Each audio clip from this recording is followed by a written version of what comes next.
For this next question, it says y to the 1 is 3 to the x minus 5, and y to the 2 equals 3x plus 15. It says, given the system of equations above, which of the following statements must be true? Okay, so you know that you're going to have to plug in a number, and the number should start with 2. But the thing is every single answer, when you look at it, even if you plug in a number, so let's just say like we start with x equals 2. Okay, so x equals 2. Then y over 1 is going to be 3 squared minus 5, which is 9 minus 5, which is 4. And y to the 2 would be 3 times 2, which is 6, plus 15, which is 21. Okay? So it goes from 4 to 21. But if you look at all the answer choices, it's not asking for like what the number is. Instead, it's saying increase at the same rate.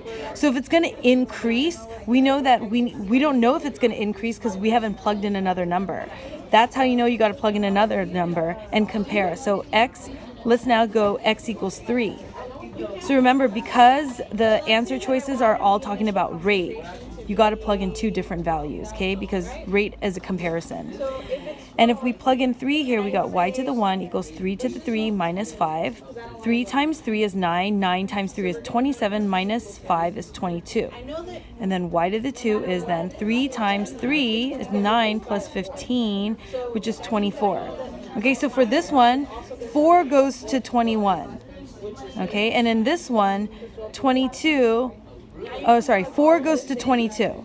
Okay, because, y1. 4 goes to 22. That's a pretty big jump. And then y2, you see that 21 goes to 24.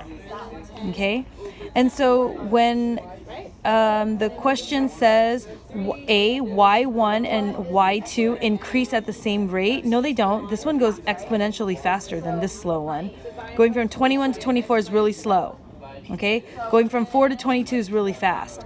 So B, y1 increases more rapidly than, yep, B is correct, but let's just test out the rest. y1 increases less rapidly than that, false.